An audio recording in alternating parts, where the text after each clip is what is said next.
we're going to call the meeting to order, and I'll ask Derek to lead us in the pledge to our flag.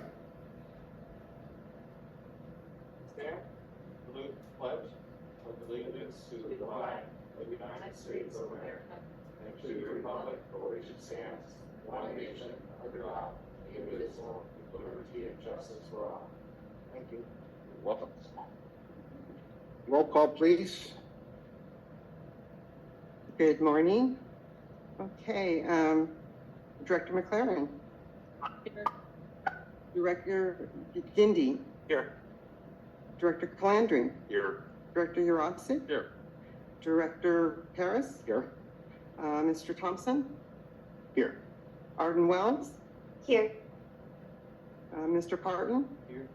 And Mr. Goodman. Here. And I believe we also have Director Alternate Martin in the audience. Any other alternates? Barbara? Adrian Rick is here. And I'm sorry, that was Rekha? Yes. Excellent, thank you. We're on item 4, adoption of the agenda. Is there a motion to adopt the agenda? So moved. Motion made by Kathy. Is there a second? Second by Derek. Is there any discussion? Hearing no discussion, all in favor of the motion, say aye. Aye. All opposed, motion's carried unanimously. We're now on public comments of non-agenda items. So I know there's some people here to talk about the new production invoices, and that's going to be done. We have an agenda item on that for 13C during our administrator's report. So we'll make sure we recognize any of you then. Will that be okay? Thank you. Any other public comments on non-agenda items? Yes, sir.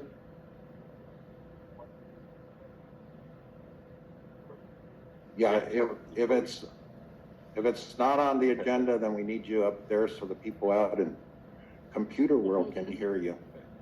And sir, if you could just state your full name and then. Rick Lundigan. And Lundigan Drilling, water well drilling contractor out here. Yes, sir. You've probably seen my paperwork coming across here through the years. Yes, sir. I've also noticed a lot of times that it's brand new agenda stuff. We try to resolve it and manipulate it and that sort of thing.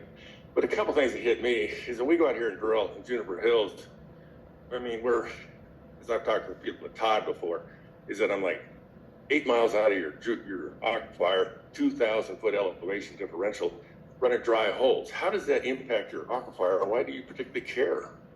Even though I may be in the basin by gerrymandering. So I can let our engineer answer that question for you if you'd like. You're saying you're drilling in an area that's within the Antelope Valley water basin. Yeah. So then Juniper Hills. it would come under the jurisdiction of this board. Guess that's why I'm here.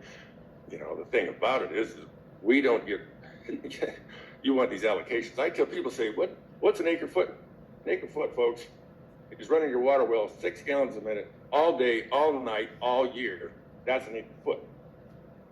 Is there a specific issue that you had or a specific well you have in mind, or what is the question? The question is that I need to, if I get dry holes and I want to move over on the same piece of property, Todd told me that she would just okay it. Now we're having to go back and wait 2 months, pay another additional $650 to move a couple 100 foot, because I'm doing test holes up there and they're dry.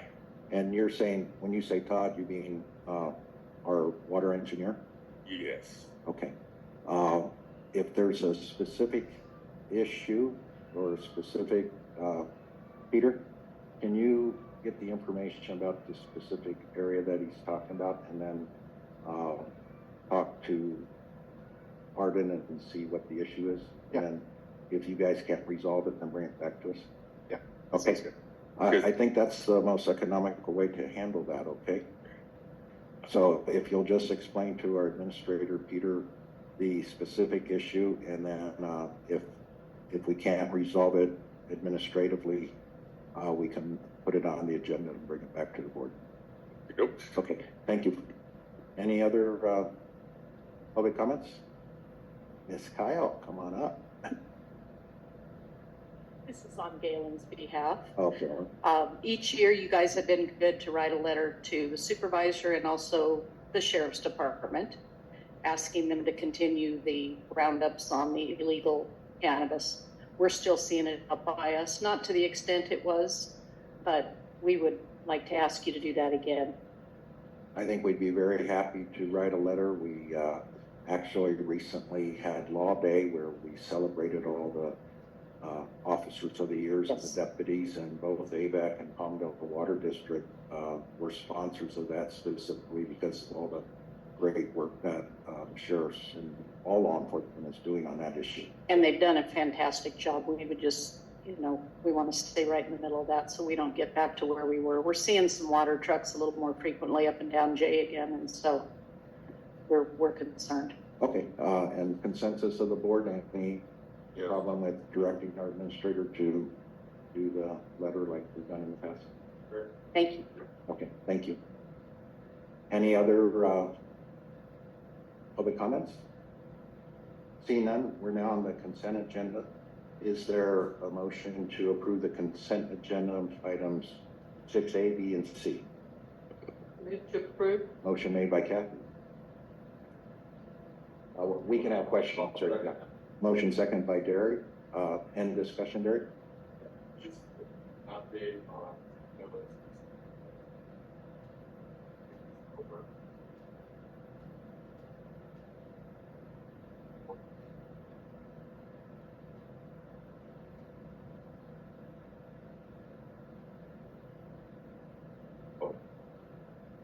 feedback. So the 91 days and over, if you could just give us feedback, if not today, at the next board meeting. Okay, we'll do that at the next board meeting. Thank you. Okay, any other discussion? Any public discussion? Hearing none, all in favor of the motion to approve the consent agenda items 6A, B, and C, say aye. Aye. All opposed? Motion's carried unanimously. We're on item 7, advisory committee report. And we have the written report. Dennis? Yeah, Dennis Lamro with the advisory committee. The memo is part of your packet and should have all the information you need on recommendations for today's potential actions. In addition, at the end, there's a couple of things that the committee would like to be considered by the board at some point in the future.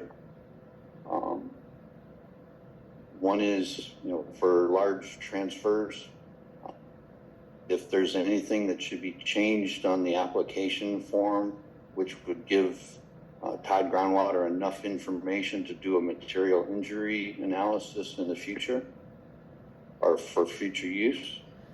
And then, somehow a little bit more detail on the attorney's invoices would be great.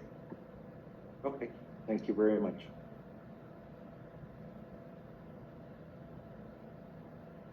Any discussion?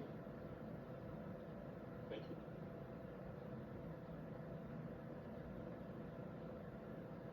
Okay, that brings us to item 8A. And that's 40AA Water Holdings LLC, consideration possible action on new production of extraction application. And that will be our engineers. Is that Arden? You're on today? Hi, yes, good morning. Good morning. So this application is a new point of extraction for 40AA Water Holdings. They are an Exhibit 4 party in the Rogers Lake sub-area, and they have 1 acre-foot per year of production right. In 2022, they received 220 acre-feet of one-time transfer from Burroughs LLC. And this was approved so that 40AA could use water to construct their Aratina solar project in the Rogers Lake sub-area. And so it was anticipated in that application that 40AA would use the 220 acre-feet over 16 months for dust suppression during the construction period, and that they would provide about half an acre-foot each year for operation and maintenance once the facility was constructed. The original application was for the use of wells on 4 parcels, and 40AA submitted this following new point of extraction application because they found that the wells on those parcels were not sufficiently productive, and there is a rehabilitated well on an adjacent parcel that is sufficient, can provide sufficient production to support the construction of this facility. Their application included a very in-depth material injury analysis that we reviewed and evaluated and found that it did use, accurate estimates and a solid overview. And it also included results from a pumping test at the rehabilitated well. And so the test suggested that the water will be able to be pumped from the well at a rate of about 80 gallons per minute. And they gave a extremely conservative estimate that assumes that the water is pumping 80 gallons per minute nonstop over 6 months, and would cause a drawdown of 4.8 feet in the closest active well. And I say that's very conservative because it's extremely unlikely that a well would operate nonstop in real world conditions for that long. And they said that it's likely that the well will only be operating 50% of the time during the 11 hours a day of active construction, so a little less than 50%. And so we noted that the well producing 80 gallons per minute 50% of the time would produce about 65 acre feet per year, which is less than the original water demand estimate. And the applicant also confirms that this volume of water would be sufficient. So given that this is a shift in location to an adjacent parcel for an already approved transfer, Todd Groundwater finds the potential for a material injury for this new point of extraction to be negligible. And the advisory committee voted 10 unanimous votes yes in favor of recommending this application for approval. Are there any questions? Are there any questions for Arden? Yes, Arden, can you talk to me about the CEQA document and water quality in that area?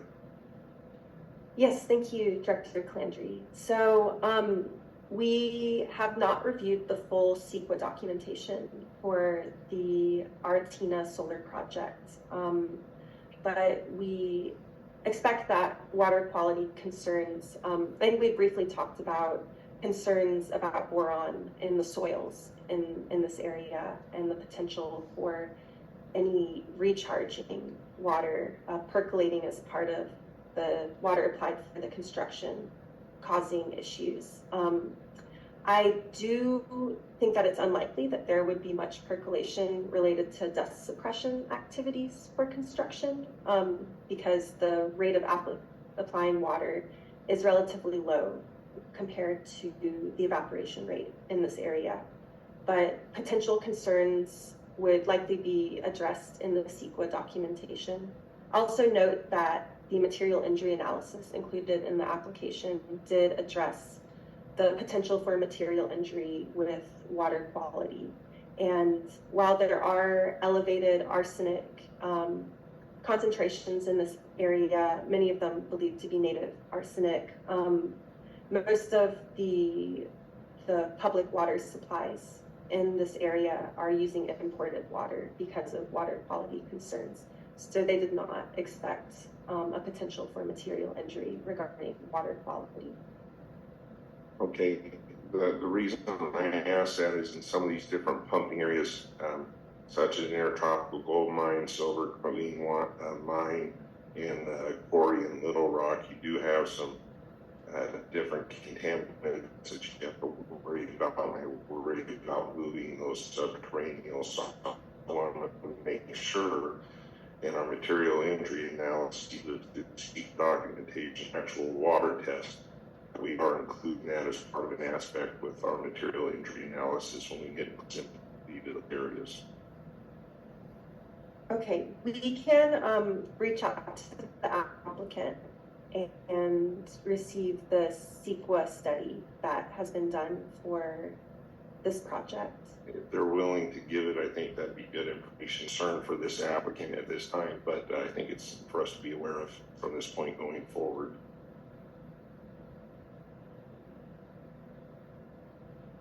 That's all I have. Thank you, Brendan. Thank you, Art. Any other questions? Okay, is there a motion to approve resolution R24/26?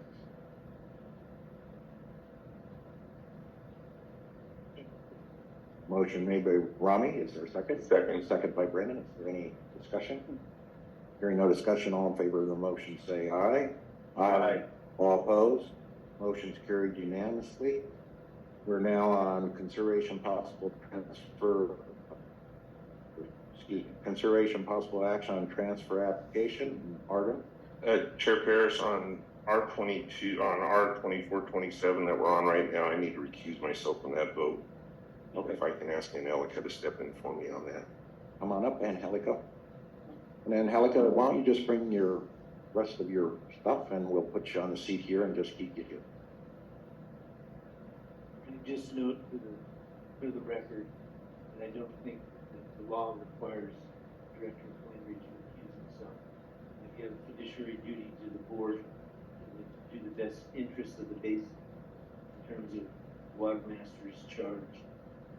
But I understand there's other reasons that may occur, but this board was advised by a memo from General Counsel back in September 2019 about the basis for recusal. Yeah, I understand that. And I entrust Miss Angelica Martin's ability to carry that out on as well. Since you made the trek up here, why don't you just take the seat and you can remain up here or take the seat next to Rami and just stay up here the rest of the meeting if you'd like.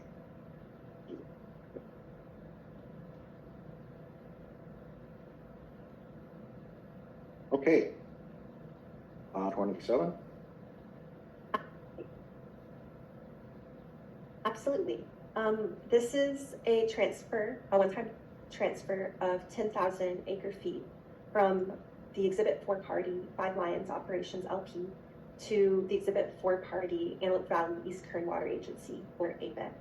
So Five Lions has an Exhibit 4 right of 1 acre foot per year, and they receive a recurring annual transfer of 2,850 acre feet from the LA County Sanitation District 14.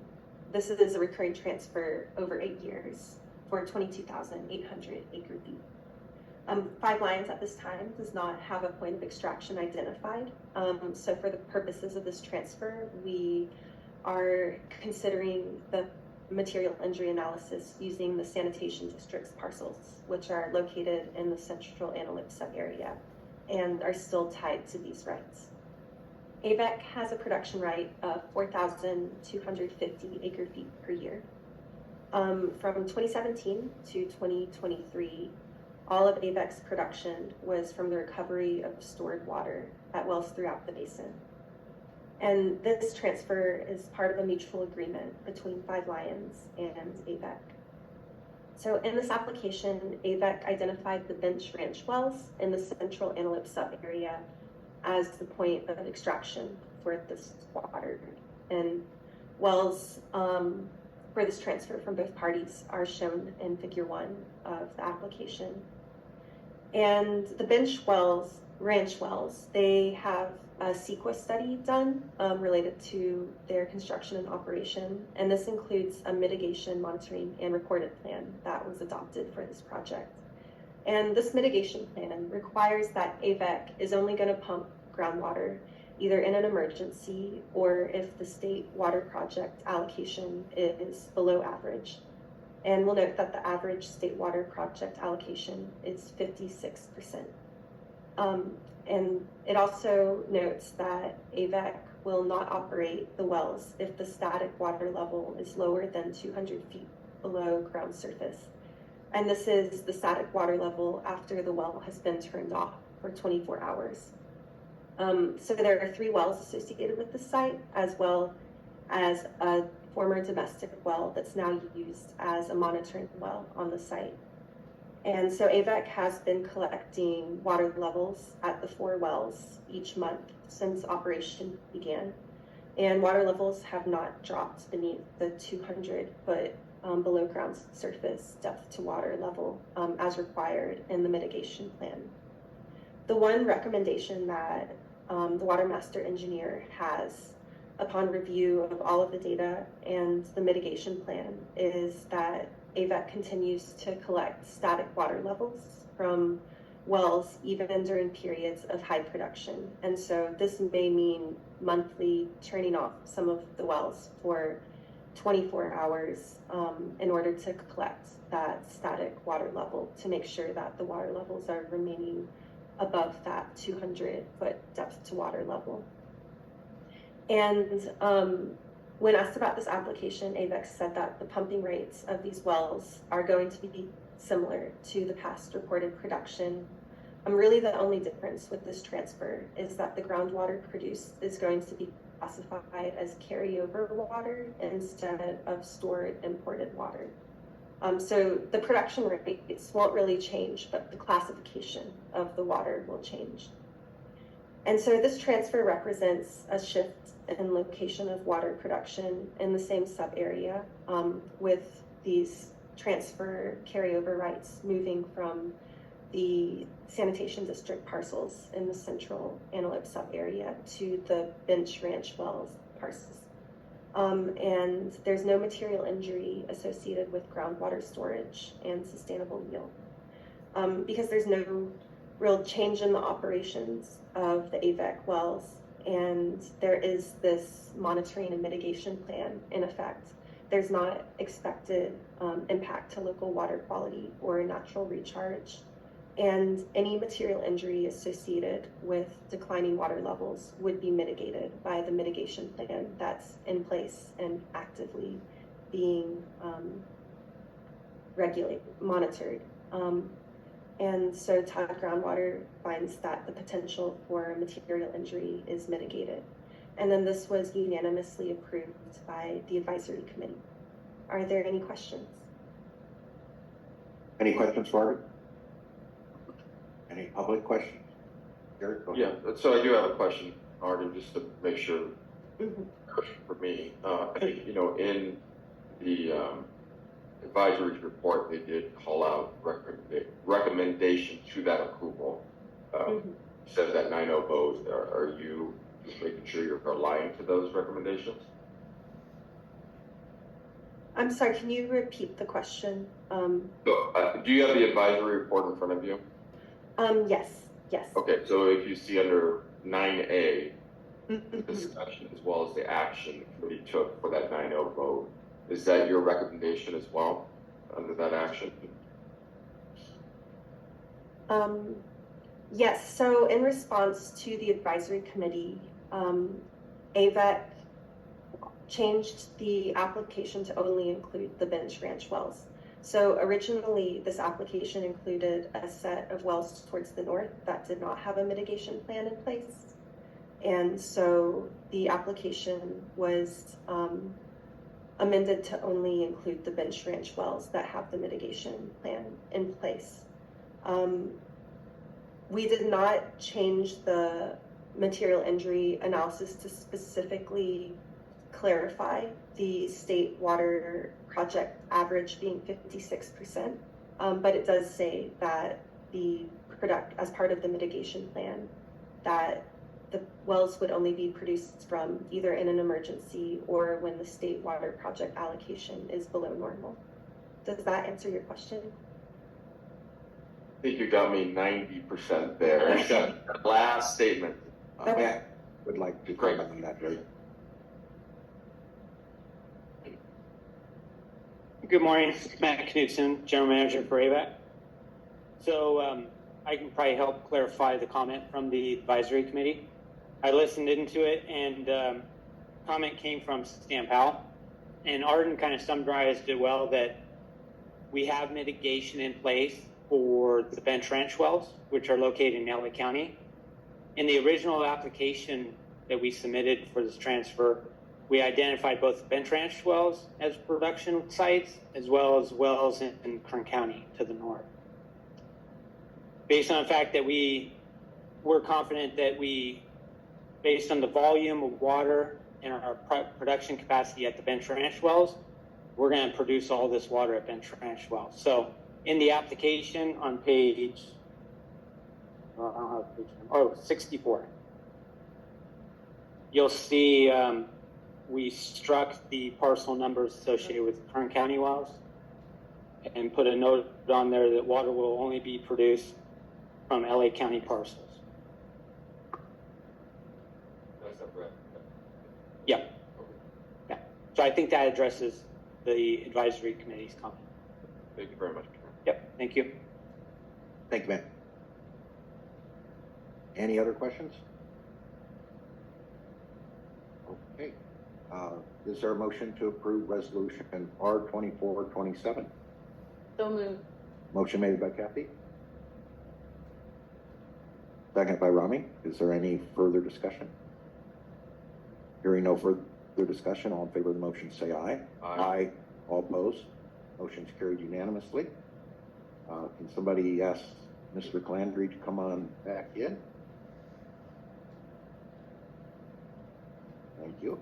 And now we're on resolution R2428. The Palmdale Water District to Little Rock Creek Irrigation District one-time temporary transfer. Arden? Great, thank you. So this transfer is a one-time transfer of 580 acre-feet from Palmdale Water District to Little Rock Creek Irrigation District. Both are Exhibit 3 parties. Palmdale Water District has wells in the central and southeast sub-area, while Little Rock Creek Irrigation District has wells in the southeast sub-area. So this is this transfer is an agreement in which Little Rock Creek Irrigation District, LCID, permitted Palmdale Water District and ABEC to use their state water project turnout to recharge water at Little Rock Creek recharge site for the pilot phase.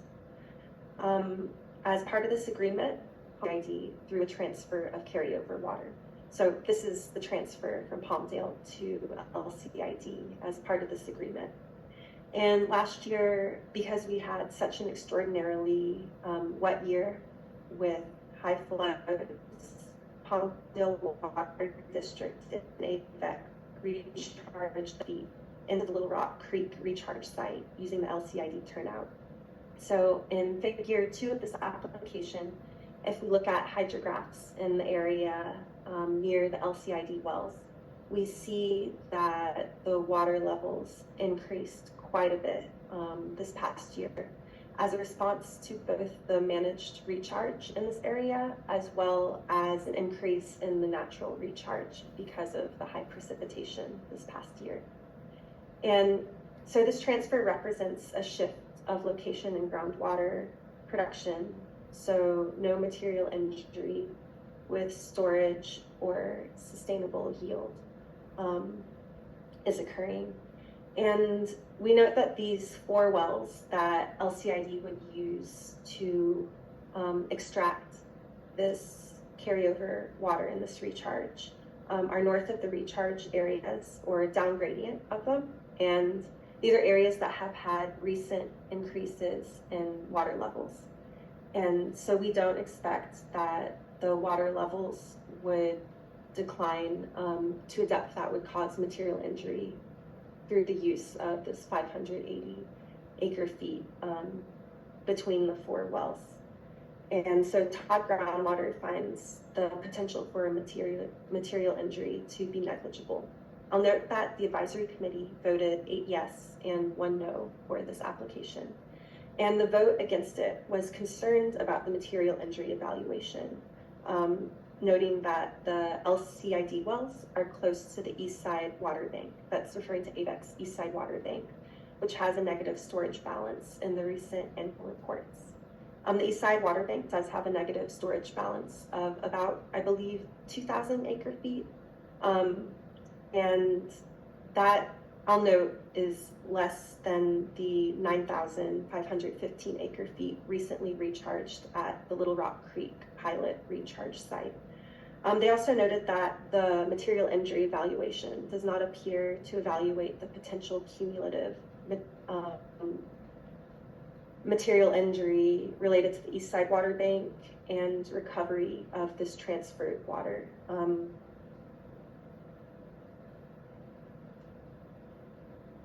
Once our model is up and running, be able to run the cumulative effects of recharge, recovery, and potential carryover. I will note, we haven't yet finalized our figures showing the change in storage over this past year and the water level contours in the vicinity of this transfer. We're still working on that for the annual report that should be out in a couple of weeks. But we are seeing a significant increase in water level throughout this region where the LCID wells are and where the East Side Water Bank and the Little Rock Creek recharge site are, because of the managed recharge and the natural flows in this area. So are there any questions or comments about this application? Any questions? Robin? Thank you, Chair. Thanks, Arden. So the advisory committee had made some recommendations with regards to changes to the application to allow for a better analysis of material injury. Can you address that, Arden? Is there a need for us to modify that application? I do not. I still believe that this current application is sufficient in evaluating the risk of material injury analysis. However, I think that we could do a better job of showing how the water levels have increased. And I think if we did hold this for next month and included the change in storage figures that will be in the annual report, as well as the updated water level contours from this last year, as well as kind of plotting, we didn't include the exact location of the Little Rock Creek recharge pilot project in the map, so showing that, as well as some of the recent balances, we may be able to provide more robust information to give y'all in the advisory committee more confidence. If I understood the advisory committee recommendations, it was specific to large transfers. Did you also feel that this resolution also falls under that same applicability? Can you clarify that question? So I think the advisory committee, when they were making the recommendation, it was recommendations with regards to the large transfers. But you're thinking that even this application with the 580 acre feet, that also needs to go back and be visited from a material injury standpoint. I think Arden is not saying that additional work would change the conclusion. She's just giving you examples of what more we could do if more confidence is needed. I think the material injury analysis that she performed is very sufficient for this level. And we were just talking internally of having a process for large transfers, defining what a large transfer is, and then using the model to develop a cumulative impact of all of these large transfers. So I think we're still working on the process there on how to incorporate our latest tool on material injury. But the one that was performed for Palmdale is sufficient and can be improved if needed for additional confidence. Got it. Thank you. Thank you. Any other questions? Okay. Hearing no other questions, is there a motion to approve resolution R2420? I move to approve. Motion made by Brandon. Second. Second by Ronnie. Is there any further discussion? Hearing no further discussion, all in favor of the motion say aye. Aye. All opposed? Motion's carried unanimously. Brings us to R24.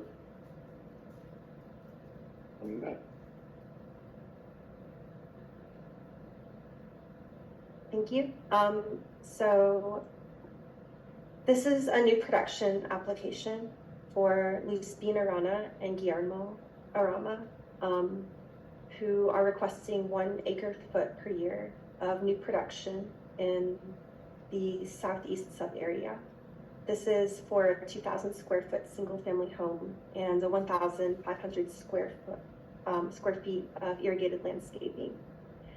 And so given the small amount of proposed production and the obligation to pay replacement water assessments, as well as obligations to reporting annual production to the Watermaster and having a documented meter and providing the meter, the quarterly meter reports to the Watermaster engineer, we find the potential for material injury to be negligible. And for this application, the advisory committee voted 9 yes and 0 no. And I'll also note that this application falls under this application falls under the Willis class. Are there any questions? Any questions? Hearing no questions, is there a motion to approve resolution R 2429? Motion made by Kathy. Second. Second by Derek. Is there any discussion? Hearing no further discussion, all in favor of approving resolution R 2429, say aye. Aye. All opposed? Motion's carried unanimously.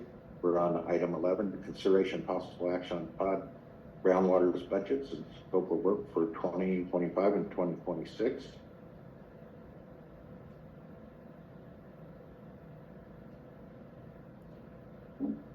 I think that's you, Arden.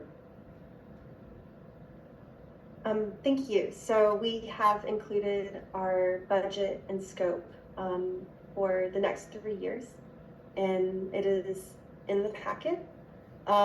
This includes the scope for 3 years, including the same 5 tasks that were included in the last 3-year budget, as well as an optional task of developing a metering application that would allow parties to go out to their well, take a photo of their meter with their phone, input the reading, and automatically submit it without having to fill out a PDF and email it to the Watermaster.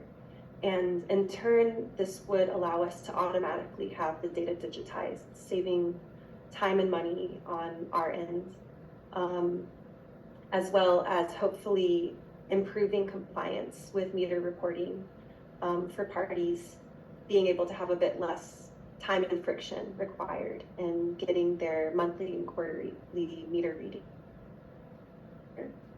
I'll also note that for each of the years, our budget for modeling is lower by a good bit than it has been in the past 3 years, because at this point we will have the model update fully updated and ready to go. And so it's just a matter of maintenance.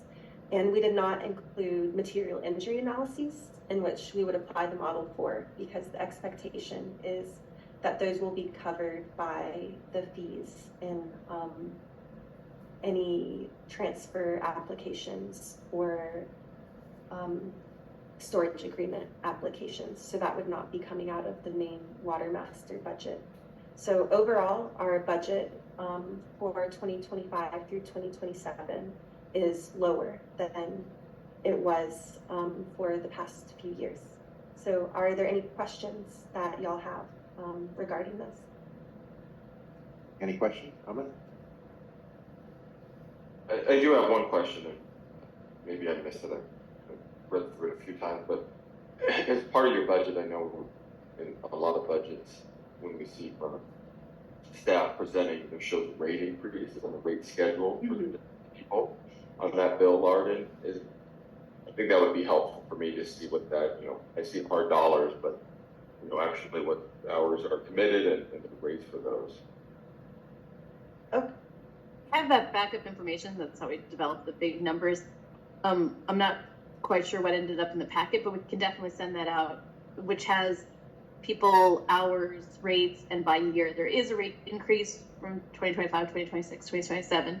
And so you'll see all that. It's a giant spreadsheet. So we have all that backed up.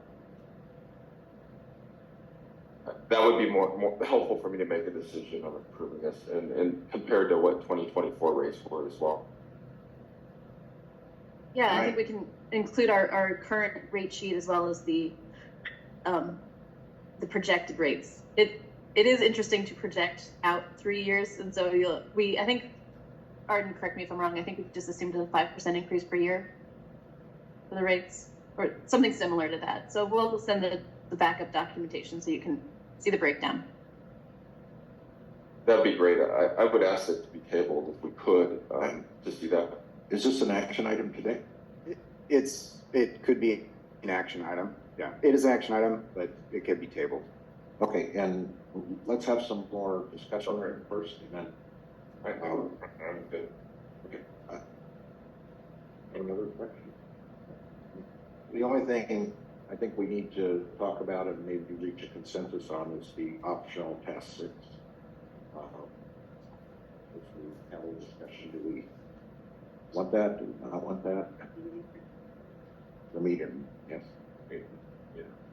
Yeah, I think it's fundamental to our responsibility to manage and base and report on information. And, you know, I guess my question is was there a reason you put it as optional if it's a needed product for you as the engineer? So I think that's a question for, go ahead. Yes, so we included it as optional really because this would be a one-time fee to pay for it that is kind of beyond the typical scope of the Watermaster engineer. We last year spent some time looking through different options of reporting, metering, and production, and looking at what other basins are doing, especially with the implementation of Sigma to keep track of total production. And we found that there was not a sort of ready to go off the shelf option available for metering that was not extremely expensive. Many of the metering applications that exist at this time, they're first off not necessarily built for basins that already have meters and would utilize a lot of technologies such as ET data, looking at remote sensing that we don't necessarily need in this basin. So they're a bit over-engineered and more expensive for our purposes. Or they require the parties themselves to pay an annual fee in order to utilize their product. And one of our colleagues here at Todd Groundwater, Lindsay Hall, she has experience developing a similar sort of program using the program Google App Sheets that makes it so that then parties could sign in and they'd already have their list of wells. It would be coordinated with our database and allow them to digitally enter it. And so this is optional because it is developed.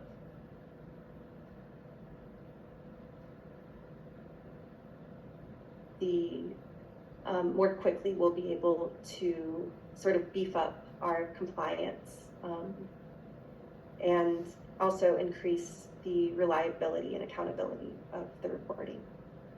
I think Arden summed it up, but I just wanted to add, we added it as optional because we haven't done it before. We've kept the same structure of our past contract, but wanted to highlight this as an investment to make it easier for everyone to input data and for us to review the data. But we are aware that, you know, we want to be as cost efficient as possible and wanted to be clear, this is new and it is an investment for better efficiency in the future. But like Arden said, the timing is flexible. We haven't been doing this and we've been getting by. It's just a way to be more efficient. Ladies, I'm trying to find my packet here, but if I recall, this was voted on unanimously, approved by the advisory committee, right? Yes, sir, that's correct. Okay.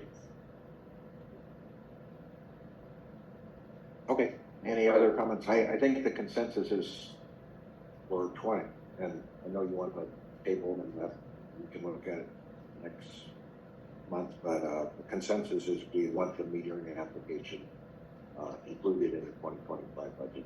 Support that. Yeah.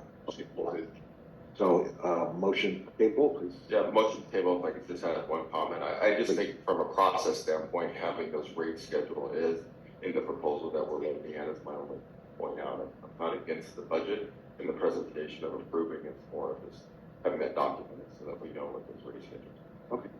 Would you like us to revise the scope to make the optional task not optional and include that in the main body of the scope? I think that's a consensus, so, when you resubmit for next month, let's just make that as part of the 2025 budget and produce the additional information that Derek would like to see on the hourly information, and I think we will be prepared to go forward. It's easy to do. And that is second to a motion is Kathy. Is there any discussion on the motion to table? Hearing no discussion, all in favor of the motion to table, say aye. Aye. All opposed? Motion is carried unanimously. And this will be put back on next month's budget with the additional material.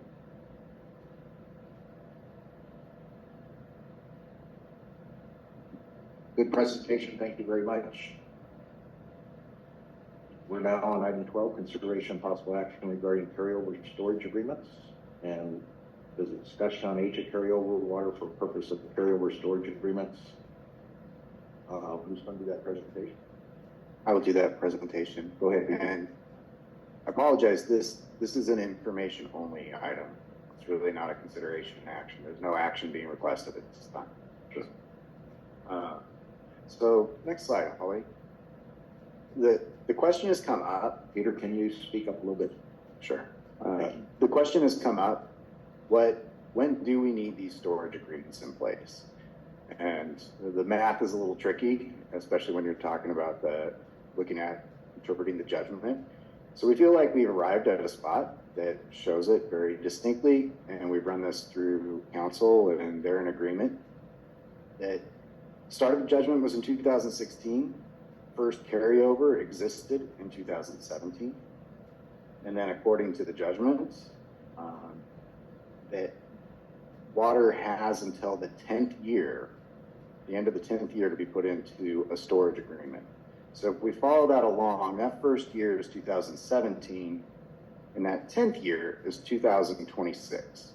So at the end of 2026, any carryover that was brought into existence in 2017 needs to be put in a storage agreement, or it's released to the benefit of the basin. So we wanted to make sure that was really clear. We're looking at building a storage agreement to be in place to handle 2017 carryover. That needs to be in place by the end of 2026. So I also want to this would be my apology day. So I want to apologize a little bit about staff felt like it was important that the board have ample time to discuss this. So I think there's been a sense of urgency about this that we may have kicked off a little too aggressively with. There is ample time to discuss, and we want to make sure that the staff can provide you the information you need to have that good discussion, and that Todd Groundwater has the time they need to present any concerns that might occur, use the modeling to alleviate those concerns or draw attention to them, and then steadily and carefully build a good template for a storage agreement. And so I think if we had a storage agreement in place by mid or first quarter 2026, we'd be in great place. So, so just wanted to give my apology for maybe making things sound a little more urgent than they need to be. But happy to answer any questions on this timeline if you have them. Thank you, Peter. Are there questions? Derek, go ahead. So as you think about that, and this is probably more just a comment, think about my production days and warehouse management is the way I think about water is no different than that. This should be FIFO, right? First in, first out. Right. So you're not getting penalized, or as you look at that carryover, as you remove it, everything continues to move along based upon the year. Is that the logic that you guys are working with? Yes. Good. Thank you. And that's kind of my same question. So as long as people using their 2017 carryover before the 10th year, then they no reporting. Correct. Same with 2018 for the next year, 2019. So hopefully it's not a big issue then.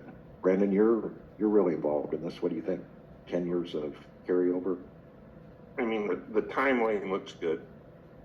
You're, and it should be, you know, the first year's used up before the last year on a carryover, but how it pertains to a production right holder, that's not exactly set in stone, because you have scenarios where a production right holder has minimal production right, 1 acre foot, 2 acre feet, and that person can hold 10,000 acre feet of carryover water. So the carryover storage agreement, I don't see where we can exactly condition that on the basis of first in, first out based on production, right? It can be based on first in, first out on the carryover, right?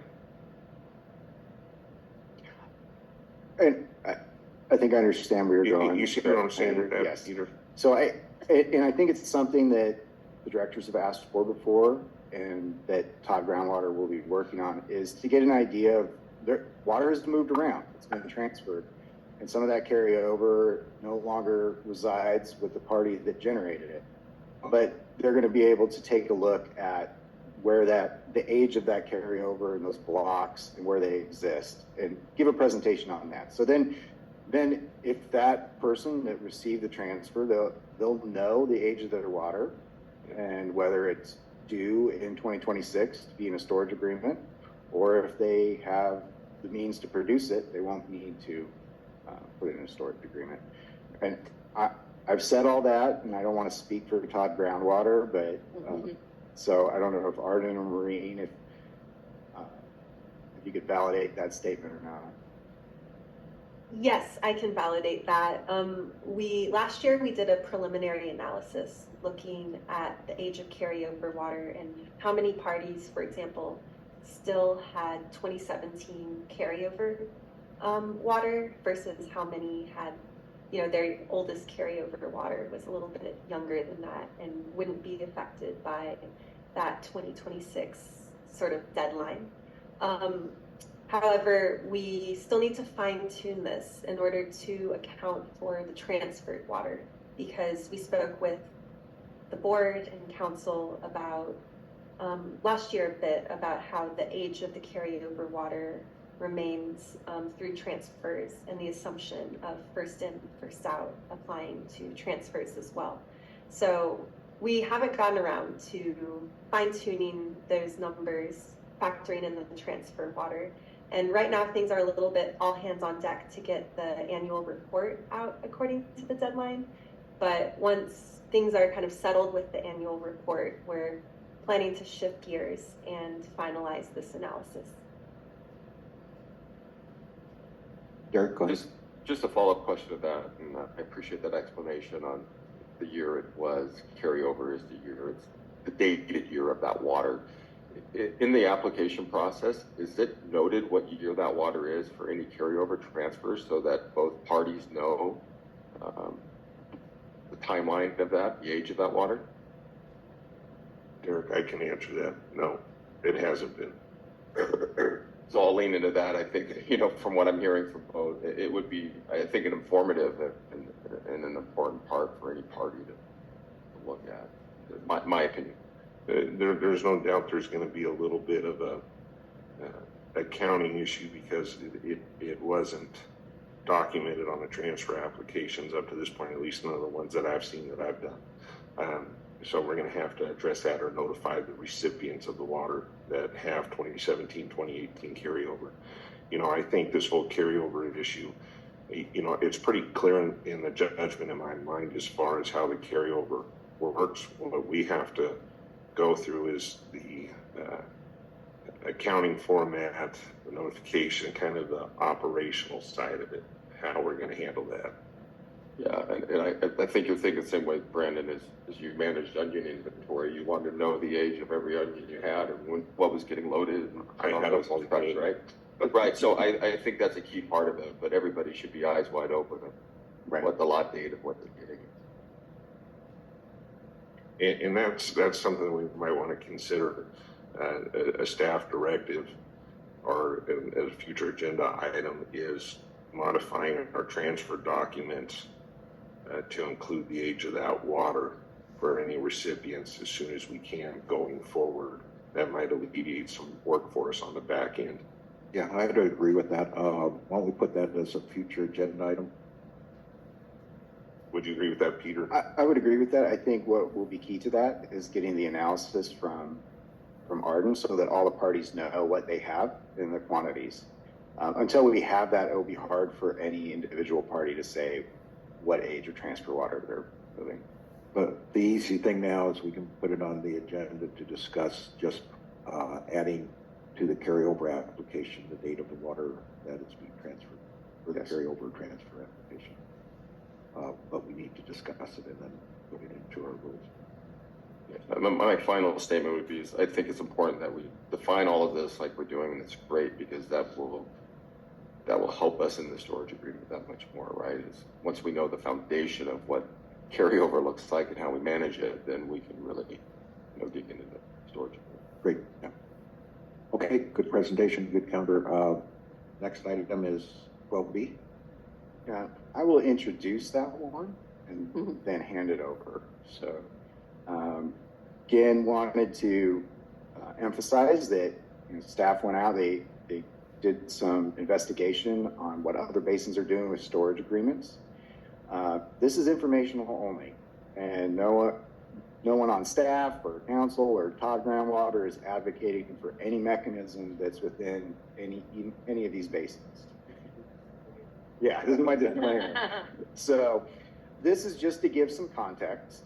I'll be honest, when we started this process, started talking about storage agreements, my inclination as a administrator was, well, why reinvent the wheel? Maybe someone else has a good storage agreement template that we can kind of jump off of. But the truth is, when we did our research, we found that all the basins are very unique. And they're also very unique in how they address long-term storage agreements for carryover water. So Pam is going to give a presentation on, I think we have 6 basins, and just walk through their mechanisms for handling carryover. I do want to note that many of these basins are open basins. So they're not closed basins like we have here. So that may be a big distinction and why they might be a little more aggressive with their storage of carryover water. With that disclaimer, I'll turn it over to Pam Clark, who did the research. Thank you, Pete, and good afternoon, members of the board. And so we were able to gather information from multiple basins that we have listed here, and I'll just get right into the first one. And we'll go through each of them individually and provide some highlights on their policies and any agreements they have in place. So first is Mojave Basin.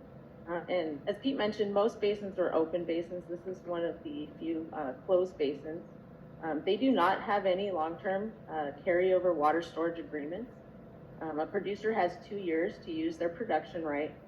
And then any unused production right can be carried over into the next year, where it becomes carryover water in that second year. If the carryover water is not pumped, it can be transferred to another party, or it can be pumped in that second year. And any carryover water that's not pumped in that year does expire in Mojave Basin. So for Chino Basin, they had the closest thing to a standard local storage agreement. And that's required for all parties that have carryover water, regardless of the age of that water. And for Chino Basin, only non-agricultural pool and appropriative pool members can have carryover water. And carryover water can accrue as long as the cumulative total of the local water stored does not exceed 700,000 acre feet. So that's like an aggregate number that cannot be surpassed in storage. There is a peace agreement in place, and due to that agreement, the Watermaster for Chino Basin will have discretion to place reasonable limits on further accrual of excess carryover water, but that can't happen until after July 1st of 2035. Until that time, due to that peace agreement, there's certain parties that are able to accrue unlimited amounts of carryover water. And then Watermaster can apply losses to stored water through Chino Basin. For Santa Paula Basin, they also do not have any carryover water provisions or storage agreements. Allocations there are based on a 7-year rolling average. And if producers exceed that average, they have to purchase unused allocation from another pumper. And if they're under their allocation, they can sell to another pumper. And then Oxnard and Pleasant Valley basins are under the same agreements. They don't have any long-term carryover water storage agreements. 50% of the annual production right can be carried over annually. And then cumulative carryover water cannot exceed 100% of a party's annual production right. Any unused carryover is transferable through an agency-approved water market. And then transferred carryover expires 5 years after it's accrued. So it's on a little bit shorter basis. Seaside Groundwater Basin has carryover rights and a long-term carryover water storage agreement. A producer can establish carryover credits that are equal to their annual production right, so it's capped at their annual production right. Each producer has a limit on their total storage allocation, and that is varies by producer under their judgment. And carryover water can accrue for 3 years without any penalty, but any carryover water that's withdrawn after 3 years is subject to a percentage decrease. And that decrease is going to be based on any decreases in the basin's operating yield. And next, West Coast Basin, they also have carryover rights and a long-term carryover water storage agreement. Producers are permitted to carry over up to 40% of their production right annually. They also pay a replenishment assessment to convert any carryover water into stored water. And then individual storage allocations are capped at 25,800 acre feet. There's also a 35,500 acre foot community storage pool that can be utilized. So if there's room in that pool, they can store more water. And then individuals are permitted to use the unused storage allocations of other producers. And with that, I also just wanted to add that for all the basins that we reviewed, carryover water is only permissible if it won't cause material injury to the basin or any other producers. That's relevant for all the basins. And with that, I'll turn it back to Pete, who might have some comments to add, and then also open it up if you have any questions. Yep. Just want to fall back on my earlier disclaimer. This is just for context only, and this is only 6 basins. If the board finds that this is informative, we can continue to look at what other basins do, just as to help as we move this conversation along over the next year. But happy to answer questions between Pam and I on the presentation. Great, thank you. Any questions from the board? Very good presentation, Pam. Thank you. Good information for us. Can we make copies of those slides? Or how do we get access to some of that information that was just presented? We can make copies and maybe we But can on the provide a website, summary. that'd be great, so everybody could access it. If Okay. we can do that. Great.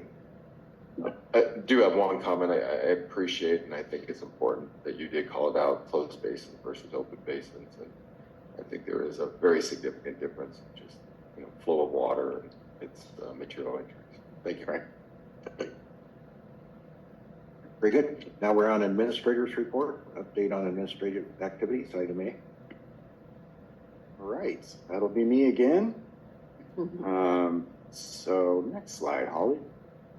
Just wanted to give our overview on what we've done in May and what we plan on doing June through July.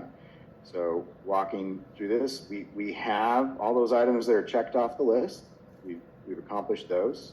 And in the spirit of my apology meeting, I'm going to apologize again. You'll notice considering an ad hoc committee for developing a storage agreement was supposed to be a consideration and possible action item, and we only put it on as discussion. And that's my fault, my oversight. That can be on the Junes if you so wish. But we will discuss that in a moment. We have consideration for the Todd groundwater amendment. in May, but we also put it in June because we anticipated possibility of it being tabled and adjusted. So moving on to, I would also like to mention one thing that's not on the list is we did complete the USGS letter to request more information about the well that was showing declining water levels that Todd Groundwater presented on last month. So that letter will go out this week. We'll report back on any information we receive. June, we anticipate getting those RFQ responses back to the advisory committee and the board. We would anticipate that within the June meeting, the board would select RFQ respondents to come and present at the July meeting. Currently, we have 2 that we think will be providing results. There may be more that produce an RFQ, but right now I think it's 2. Is that right, Angel? 2, maybe 3. Okay, thank you. We got a maybe 3. And we're going to try to have that draft RFP ready for the advisory committee to get the responses back on that before the June meeting. We're also going to send out those nomination requests for the elections for the landowner seats. We will bring back that Todd Groundwater Amendment, number 7, post for the public hearing for the annual report, and present the draft audit. So that's been scheduled for June. And then been happy to walk through any of the other items that you see in July. Just wanted to keep you appraised of what's coming up. And if there's anything that you feel like is missing from that list, it'd be a great time to hear it from you. Very good. Thank you. Director Paris, I have just a comment. We'll be sending those nomination letters out to all of the Exhibit 4 parties. So if you need to update any of your email information or who you want those sent to, if you would just let us know, we'd really appreciate it. Otherwise, we're going to send it out to the last list that we had in the past. Very good. Thank you. That brings us to item B. Yes, so this is part of the extension of my apology. So it didn't come on. The Director Calandry asked for consideration, possible action on an ad hoc committee. It's on here as discussion. So the staff is ready and willing to handle an ad hoc committee for storage agreements if that's the wish of the board. We just wanted to give you ample opportunity to discuss it, and then if you so wish, we'll put it on for action in June. Brandon, discussion? I think with what Arden brought up today, with her finishing out the model and with Peter's comments on the timing, we might be just a bit premature. Yeah, I agree. I think we need to hold off on that. Yeah. So no apologies needed. Okay, all right, I like that. And then that brings us to item C, update on 2024 new production invoices. And that will be Angel. Angel, Hi, thank you, Pete. go ahead. Okay, so we just wanted to give you an update. Staff recently invoiced new producers who failed to submit an annual production report per approved amended rules and regulations, section 14.0, failure to comply with new production reporting requirements. The amendment of the rules and regulations state that in the event a party with approved new production right fails to submit an annual production report timely, then such party will automatically be invoiced for the full amount of approved new production rights. Approval of the new production application will automatically be suspended until the party submits past due production reports and pays all past due replacement water assessments. It also states that if a party has not yet drilled a well or does not produce water from such well, they must still submit an annual production report, providing an update to the Watermaster regarding the status of the well. Just as a reminder to the board, section 14.0 of the rules and regulations has been in place since September 2023. There was a public hearing held in July 2023. the board unanimously approved of this amendment via resolution R2357 on July 26, 2023. And this amendment was approved and signed by Judge Komar on September 8, 2023. Holly, one more. Okay, so this slide, I just wanted to give you an idea of the compliance of the new producer. So I included this chart below. So as of today, there's approximately 100 new producers approved by the Watermaster. As you can see in the chart, I've showed the last 5 years of how many production reports we've actually received from these producers. In 2022, I remember working to get production reports with Kate. And then as you can see in 2023, I did do my best to get as many production reports as possible before these amended rules and regulations were implied. Using the mailing address and email addresses that the Watermaster has on file, which are usually from their applications. In January, I mailed a production report template and letter explaining the rules and regulations and the consequences of not submitting a production report to the Watermaster. And in February, I sent the same information in an email. February and March, I made calls to new producers requesting the 2023 annual production report be submitted to avoid being invoiced. So we've received quite the responses from these invoices.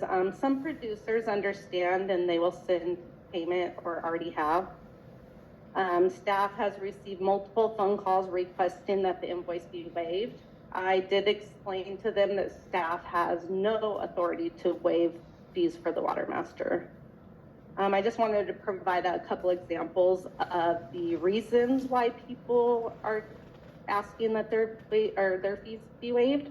These are just general, not specific, but that they no longer plan to drill a well and sold their property, or they drilled the well and sold the property, or that they were just unaware that the production report is required.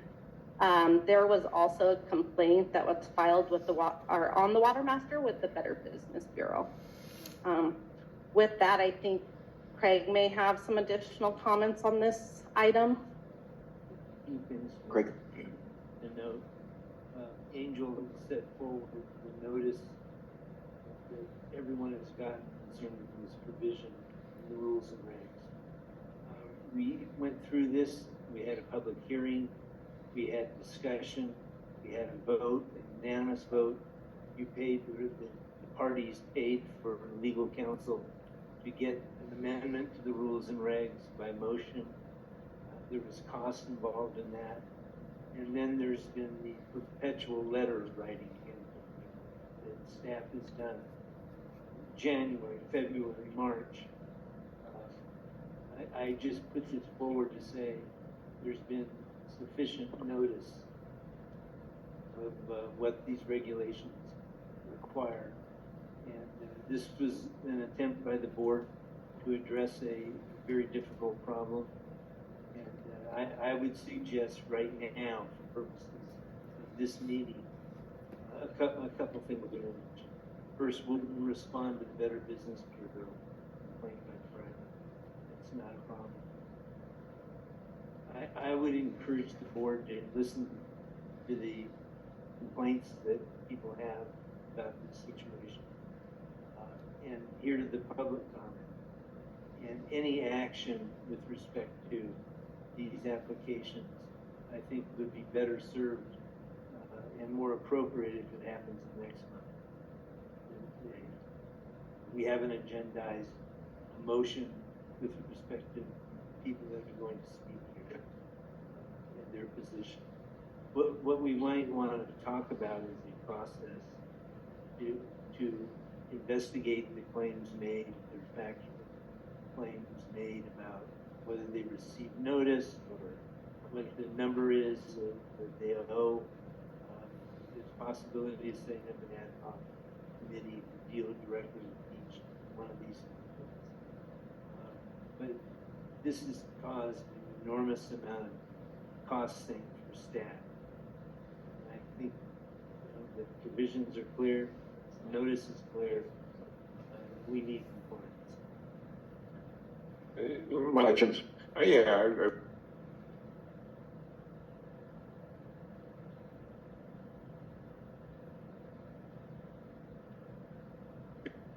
understand, but they got the ability to get us the information that we need for the reports.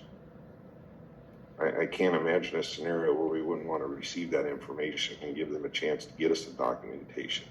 If We they, would never stop a party of course, from giving us that, production report. you know, it was rhetorical for sure, but at that point too, wouldn't, because if we build them based off the information that we have and we get new information in front of us, when that subsequently costs, the cost of that invoice would go away because it got brought up to speed, or maybe it'd be increased based off the information. In certain circumstances, Greg? that's true. We got text that it's hard to hear you online. If you could speak into your speaker and make sure it's on.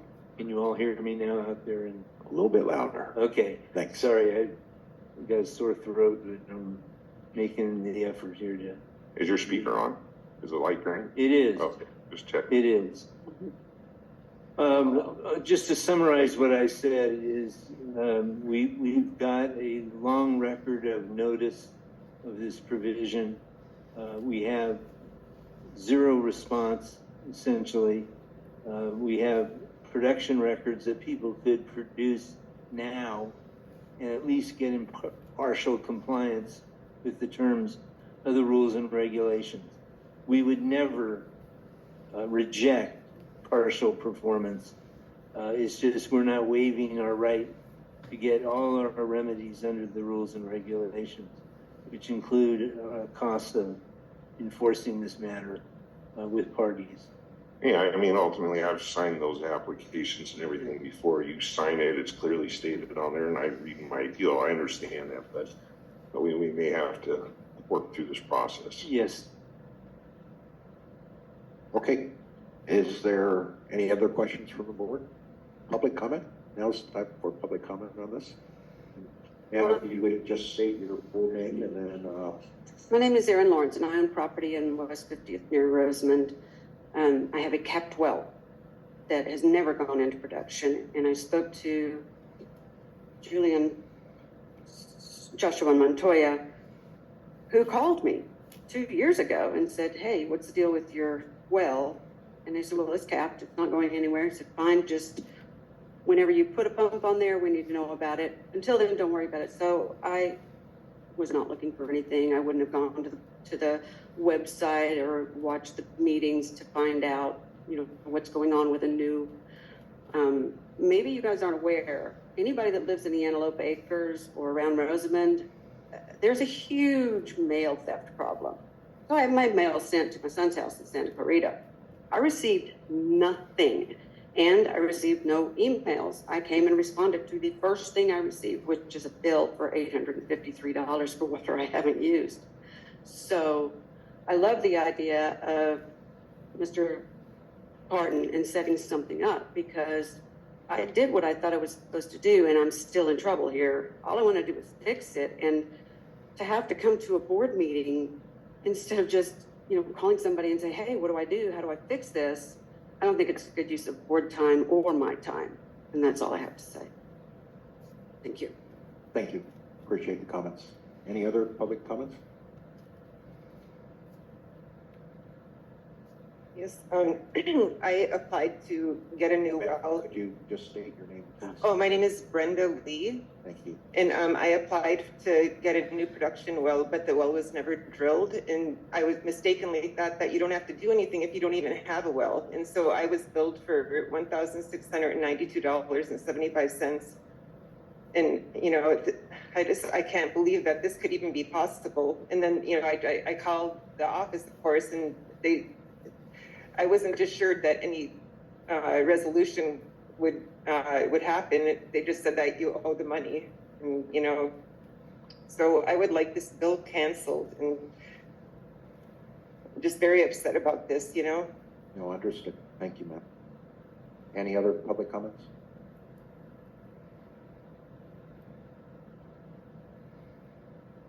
Hi, my name is Carlos Diaz, and similar to some of the people here, my family purchased a property back in 2021, I believe, and we sent in an application for a well that hasn't been drilled yet. We already have an existing well. The application that we submitted is for 80 acres feet, I believe. We have some pistachio trees on the property. They're not being sold anywhere. We're just trying to keep them alive. We're just first gen trying to figure this out. Like, we noticed very quickly that when we purchased this property from a family friend of a friend, things weren't being really legit. So we've done our due diligence in the way that we best know how to get a meter set up on the existing well that we have. And Angel's been a great help to us.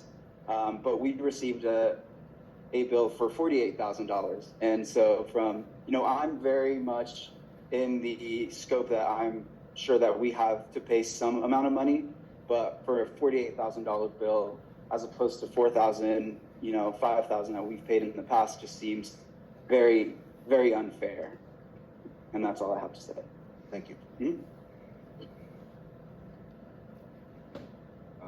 Any other public comment? Okay. One more. Thank you.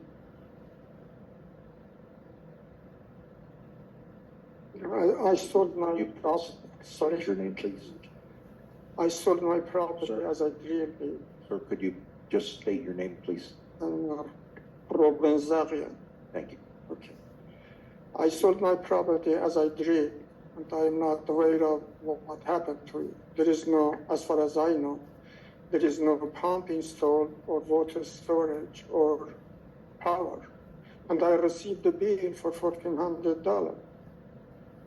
But it's not my property. And I am not aware of what I should have reported to the committee or something.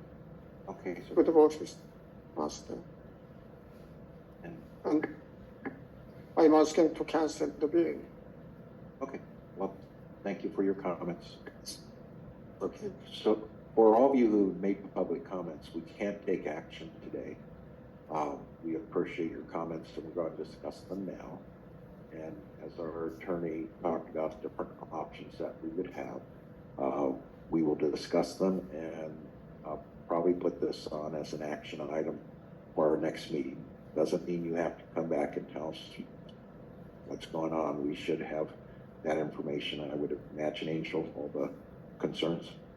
And so, but you can always listen into our meetings and talk. I think we're on Zoom, so if you can get on Zoom, you can do comments that way. But at this point, we appreciate all of your comments. We're going to discuss them now, and then you'll hear what the recommendations are going forward.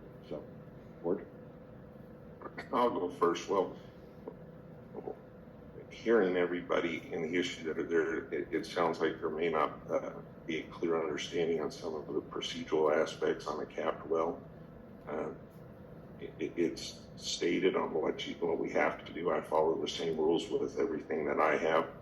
I would think that we've got some compliance issues, which may be just as simple as getting a piece of paper filled out and a photograph of a capped well in, and it will probably sort itself out. But we definitely need to look into these issues and get them resolved. Derek? Yeah, I concur with Brandon, and I appreciate you taking time out of your day to come and voice your concerns. We take that to heart or evaluate it. I do appreciate staff, and there was a transition, and if something fell through the cracks, we as a board are responsible for that, and we'll work with staff. But we appreciate all the hard work that staff is doing, as well as help maintaining numerous users in this space. Kathy, Rami? And I concur. I think we need to follow Craig's advice. Let's look at what the concerns are. I don't think we need an ad hoc committee at this time. I think it'd be better that staff goes through the concerns, and then let's have an action item at the next meeting and take action on some of these items as far as let's look at what's fair and right. And I would imagine and then all of you that are out here, if you put in your correct reports, that's what we're requesting, I would imagine. Then we can look at what the difference is between, I think one gentleman, you are using water, you haven't put in your new well, but you have a well on the site. So if you're not reporting what you're using, then we only know what you've asked for. Yeah, and yeah, come on up. I just want to sort this out so staff has an idea of what we need. And I know we did submit the application, and we did get, an invoice for how much it would be for the new well to be installed. Right. The original well that we have is only, I believe, in 4 acres of the property. The total acreage is 20 acres of the property. And we did install a meter into that one. So we assumed that, we would have to pay a certain amount for just those 4 acres that well is being utilized in, not the entire 20 acres for the approved 80 acres feet. Sure. So you're using water, you have a meter, you need to do the reports. So I think that would, I won't say suffice, everybody needs to get the reports in. Oh, absolutely. And I'm like I said, and maybe I wasn't made aware, but like I'm more than happy to pay what is due, but not $48,000. No, I certainly understand your concern and appreciate your comments. Well, of course. Question for you, sir. How many acre feet of water did you use? So the original, and this is all like I'm very new to all of this stuff, but walk through it. The original well, I believe, is approved for 1 acre foot. Okay. And we only use water, I would say, 3 or 4 months out of the year. Do you know how much did your meter say? Do you know what your I'll have it amount was? We installed it in December of 2022, and we took this picture, I believe, a month ago, and it says 14,805. Can I see the picture? Yeah. Yeah, it's in.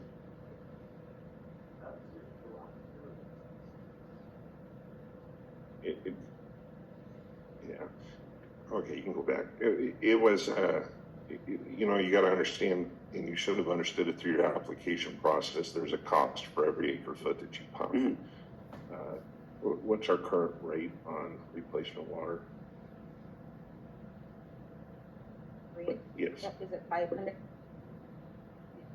So there's the equation there, taking that from cubic foot to acre foot, and there's a clear-cut cost that everybody pays toward. It's very straightforward. Yeah, but I think on the bill that I got, it was for 80 acres feet. So not just like the 4 assumed that I'm using water on. Okay. And I can show you the bill if you'd like. Yeah, this. Or we can do it later. Yeah, no. Probably not the most productive use of this time, but we appreciate your comments. You say it's very clear cut, but this has been very difficult. I don't speak legalese. I don't understand acre feet. I'm just a grandma with a garden. I just want to water my trees, and so if I need to know what my electric bill is, I can go to the site and type in my address and say, hey, do I owe any money? There's no place on the site to get any help. And then if you call, as sweet as she is, she's like, I can't do anything to help you. So I think you need to make it more user-friendly for those of us who are not big producers. We're just watering our gardens. So, thank you. Thank you, ma'am. So the reports need to be put in before we can take any action. If we don't get reports, we don't get the bill. And I think, Angel, can you kind of go through the process of, we've already done that. We've asked for reports.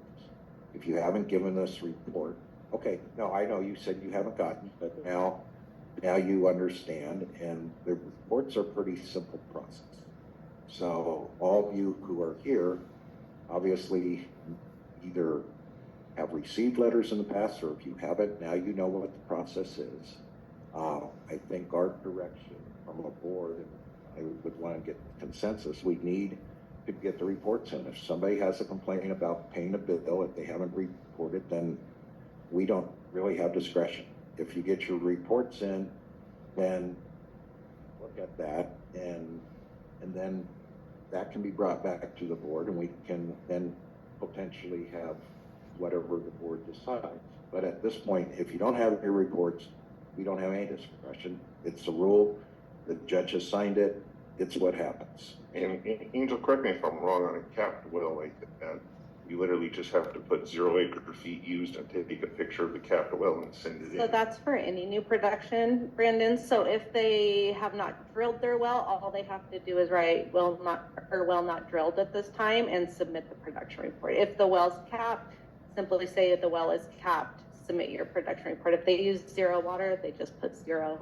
Okay. We just need the production report showing the status of the well because they did apply for new production. They promised to comply with the judgment. And we understand that all wells aren't drilled in a timely manner. But I did want to say, just going forward, that even though the Watermaster staff does mail the production report and email it, it's not really our responsibility. I do it every year. But the production report is on the website as of January 1st every year, and it is due March 1st. So you can always find any documents and forms that you need on the website for future. So you've sent the invoices. Approximately how many calls have you got about what to do, and have you given them the information that they need to do? So I've received maybe 35 calls. Just questioning the process and why they received the invoice. I've received maybe about 10 calls asking that the invoices be waived. 6 that they would be here today to request that. And others just kind of understand the process. They remember what they agreed to and they say they'll mail checks. So, and we have received, I believe, 2 payments so far. So. And Director Pierce, I'd like to just give AVAC a compliment on that. I know in the past, if they reached out to administrative staff, people were directed to look at the website, and that was it. AVAC has gone far and above and beyond what we've experienced, and appreciate their willingness to sit there and try and work through some of this. We'll get through it. Okay. Any other? So I think we have a consensus. Peter, if we can direct you and Angel and staff to look at the challenged ones. If people get their reports in, and if there's a difference between reports and what we've invoiced, I would think bring them back to us, and then we get an explanation from the people who, just like they did today, and then we can look at them and take action. But so if you can work with Angel to set up that process, I'd rather not do an ad hoc committee. I think that would be pretty expensive to do at this point. I think our staff is more than capable of doing this, and we'll just put it as an action item on the next meeting and probably in a few future meetings, and then take action on individual cases. Okay, and Craig, would that be appropriate direction at this time? I think so. I think the board needs to understand what its options are, right. From compliance to enforcement to where we are on the different options available. And I would just put that as part of whatever memo Peter's doing. I would just add.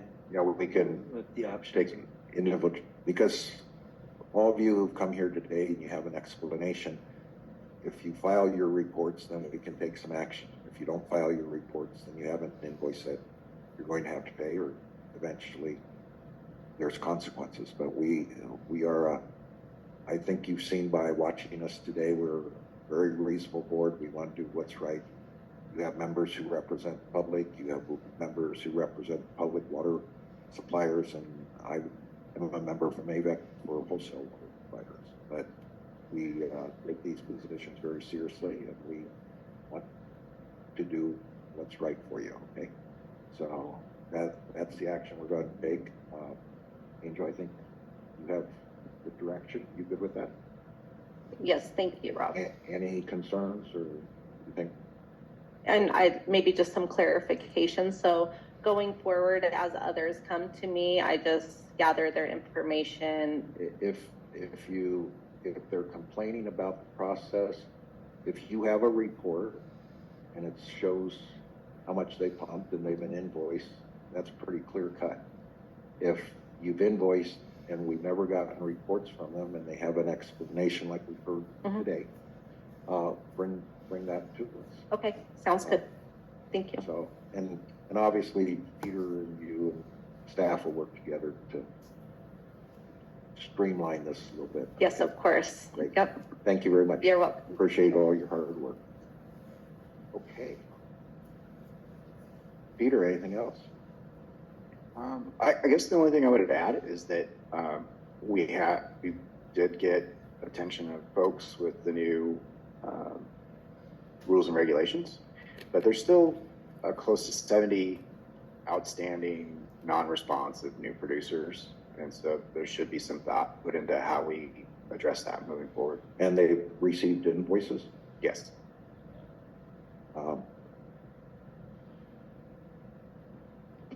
Yes, there should be thought put into that. We'll put that as the other options list. Because enforcement is always possible with those that have gotten notice and are not producing records or information required. I mean, eventually we can put liens on properties if necessary. Well, we first have to get a judgment that we've done that in the past. Right. So, but at least education first. Let's work this out, get everybody on board. Those who, I mean, today, you guys coming here and telling us what's going on, that's really important for us. People who could just ignore it, there's going to be ramifications that you're not in that category. So, okay. Peter, I think this will be part of the ongoing process. Probably next meeting, let us know who hasn't responded at all. And okay. Let's start talking about what we do in the future with those. Okay, sounds good. Thank you. Okay, we're now on item 14, Watermaster Engineers Report. Item A. Yes, I'm going to share my screen real quick.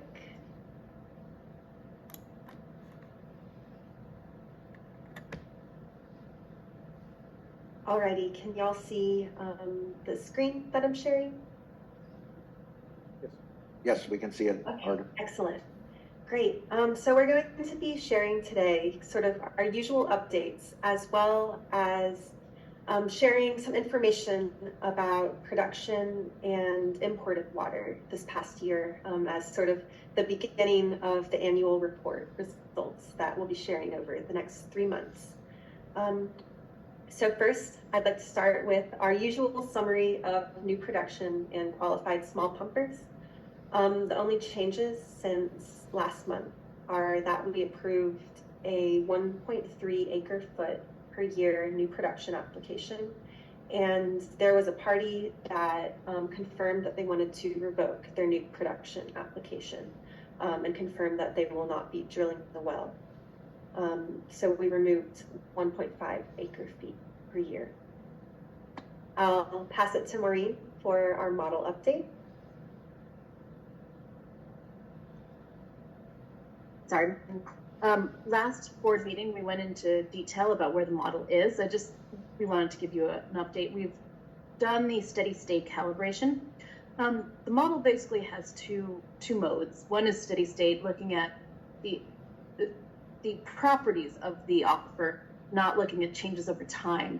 And so we went ahead and ran what we have for the hydraulic parameters, KH, KV, and they all look great. Right now we are running the transient simulation. We're looking at the ups and downs, those wet years and dry years, and how they test the groundwater levels.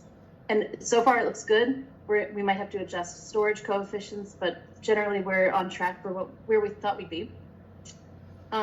Everything looks accurate. The model calibration looks good.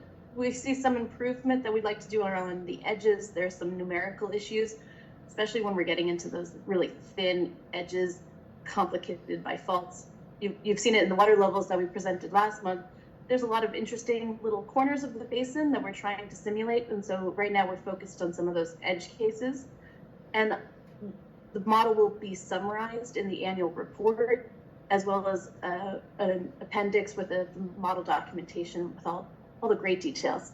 But it should be plain language in the annual report of where the model is. We hope to have that totally completed, the historical model, and then we'll be looking on how we can apply this to the material injury and future conditions and the native yields estimates.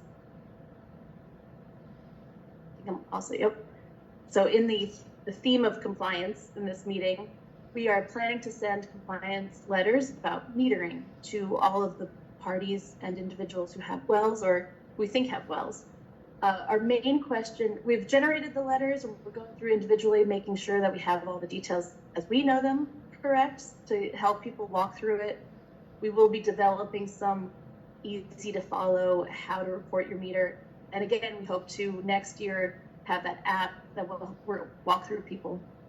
But our main question is, should we email the meter letters or should we send them via mail? And I think we wanted to put that to the board to get some direction on what you'd prefer, how the letters go out.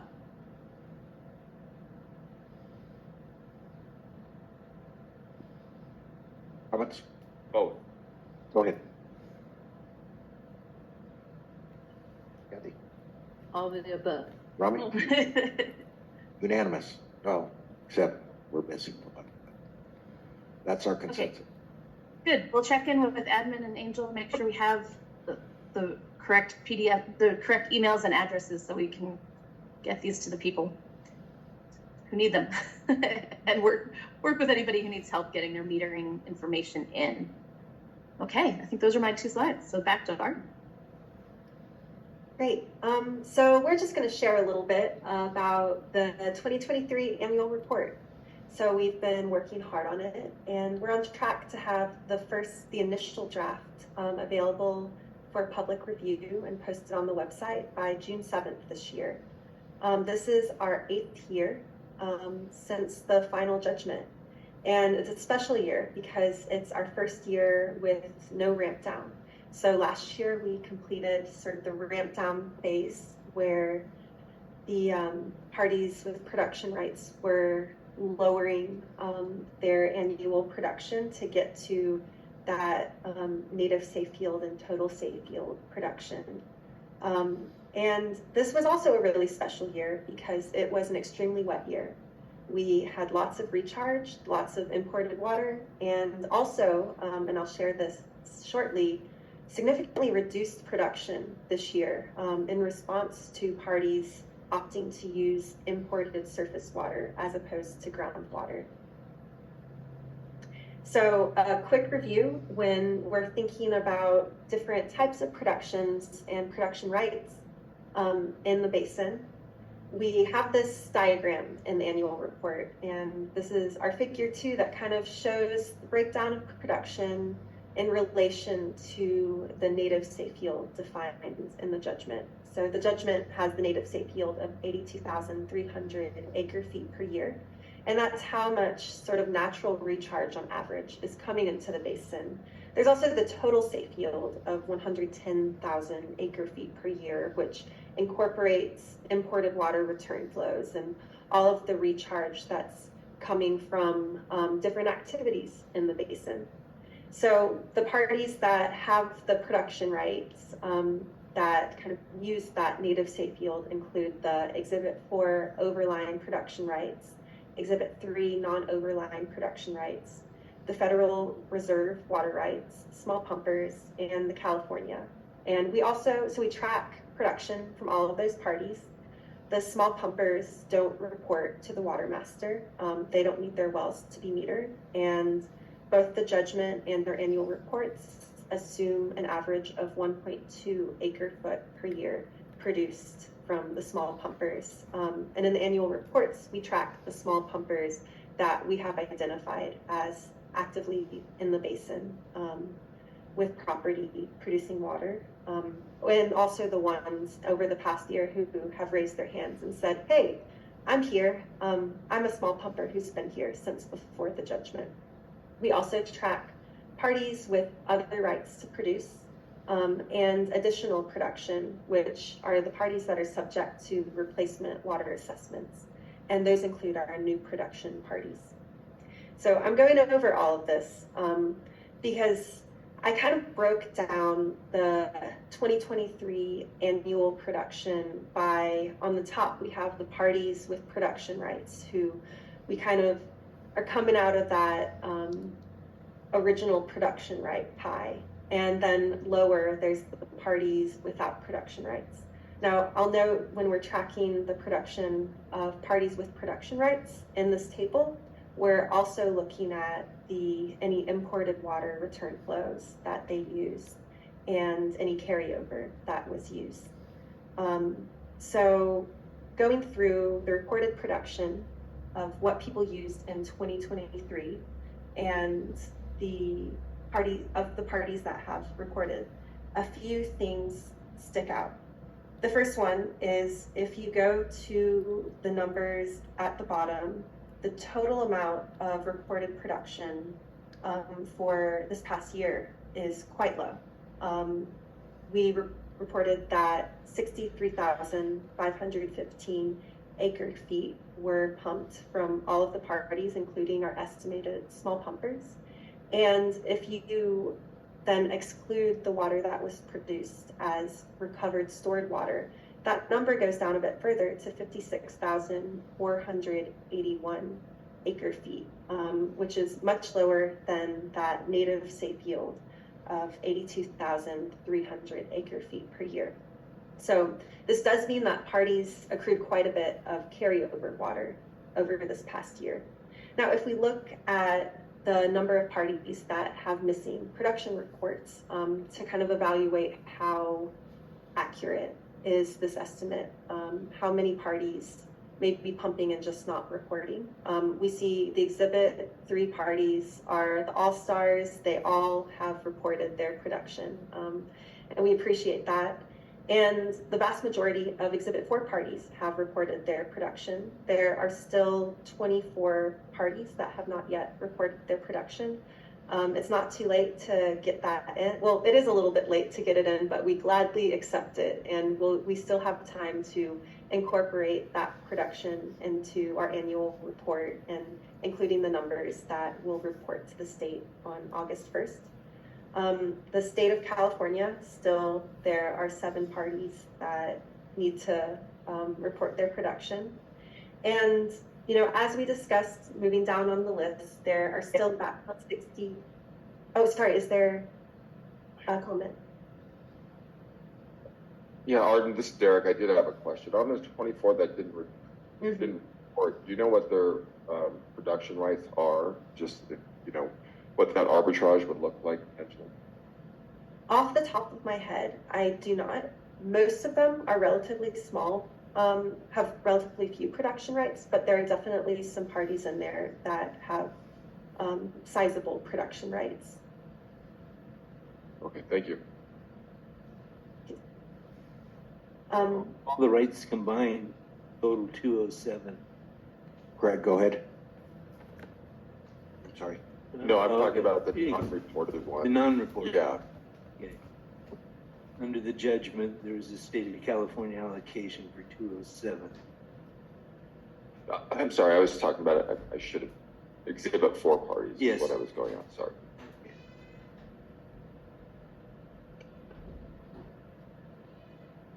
Any other questions? Any other questions? No. Don't see any, Arden. All right. One last thing with this table is pointing out that there are still about 66 new production parties that have missing production reports. So we're looking forward to getting more of those production reports in so we can better understand the total amount of production in the basin this past year.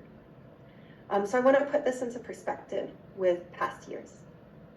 So this is a chart showing the annual reported and small pumper production since 2016. What really stands out is this past year, there is a good bit less production. And I also do want to note that the parties who have not reported production, the sum of their production rights and what they've typically reported are nowhere close to making up the difference between the 2023 production and the 2022 production. This decrease in production is largely due to parties that had the option to use imported surface water this past year and chose to use it in lieu of producing groundwater. And so we note that since 2019, the total reported production, excluding the recovery of stored water, has been lower than the native safe yield of 82,300 acre feet per year. We also note that the production does respond to the water year because of the parties using surface water when they can. So I thought that was pretty remarkable, the difference in this past year. And it's also worth noting once again, that's quite a bit of carryover water that has been accrued. For the parties that can accrue carryover water, the reduction of production does not necessarily mean that's water going back to the basin. It often means that's water that's going into carryover water. And in conjunction with a reduction of groundwater production this past year, there was also an increase of imported water and recharge into the basin.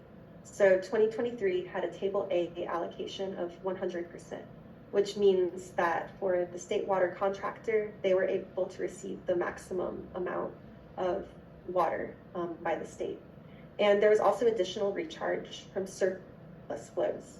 So this past year, for example, there were 9,515 acre feet spread at the Little Rock Creek pilot project going into the southeast sub area. And on top of the imported water, because it was a wet year, we also anticipate that there was higher natural recharge that entered the basin from the streams and through mountain front recharge. So the total amount of imported water from the 3 state water project contractors is 17,539 acre feet in 2023. And finally, we just want to give an update on our schedule for the annual report. We will be posting the initial draft on the website by June 7th is our goal, and comments will be due on the draft then 2 weeks later. And on June 26th is the next board meeting. As a reminder, Maureen and I are planning to be there in person and really looking forward to it. So we'll be sharing more annual reports in our Watermaster engineer update. Then revisions for a revised draft will be incorporated and posted on the website in the beginning of July with, once again, a final comments due 2 weeks later schedule and a public hearing at the July board meeting. Ultimately working towards getting this submitted to the court and the state by August 1st. Are there any questions? Gary, go ahead. Hey, so back to the model update. And, I have to be honest, I may have asked this question, so just tell me I did. You know, in other basins that I'm involved in, there's a technical type of conversation that's allowed to take place, especially with a model that's way beyond my capabilities of understanding. And I know there's a number of different parties in here and districts and different entities that may have a technical advisor that may want to look at that. You know, Maureen and Arden, I know we do deal with that in Kern, and I see it in other areas. So is that something that, and I think about the Brown Act here as well, that, you know, I pose it to the board and to the engineer is, I think, you know, the more openness we have and the more ability to see into that model, the more comfort we all get about it. So I just put that on the table. And if I already did that, I apologize, but I put it on the table. Yeah, we plan to document the model and make it as transparent as possible in a separate model report that'll be an appendix to the annual report. Generally, we don't share the model code out because we don't want people editing the model and showing different results. But we will make an effort to make it as transparent as possible so you can see the inputs and outflows of the model. I'm trying to think if there's any other way we can make, there's a lot of data that goes into the model, and like I said, for the annual report, the body of the report will have a pretty plain language about what it's showing, and we'll try to keep some of that, the really technical stuff in the appendix, but it'll be there for people to review and confirm or provide additional information. I'd also like to add that we've discussed inviting our Walt, who has been doing most of the model update and really understands it down to the nuts and bolts, to present some of those more technical concepts and be present to answer the technical questions at a board meeting. Yeah, we have a good technical team and they can answer any questions, but I think there will be a little bit of translation between the technical and, if people are not familiar with numerical modeling, there's a lot of additional information that could help. So we'll try to provide all of it, very technical and plain language.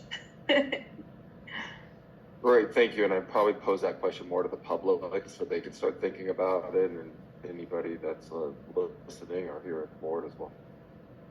Thank you. One more thing, the base of the model is still really similar to the USGS model, so that documentation is out there and it was used during the adjudication process.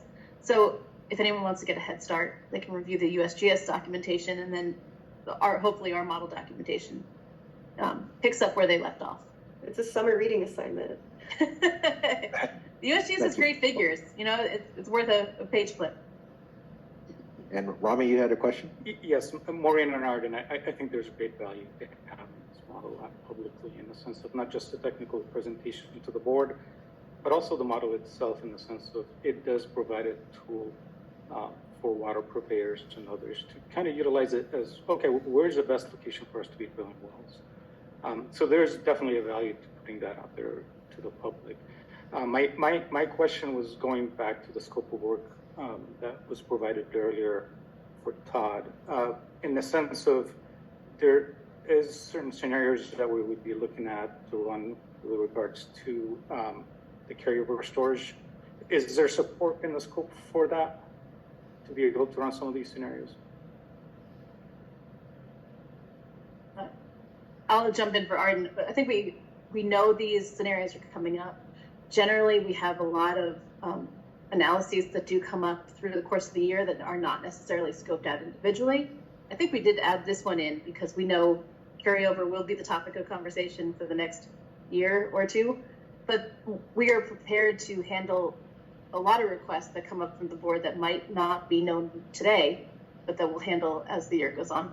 So we know this one's coming, and we're flexible for other questions that might be asked.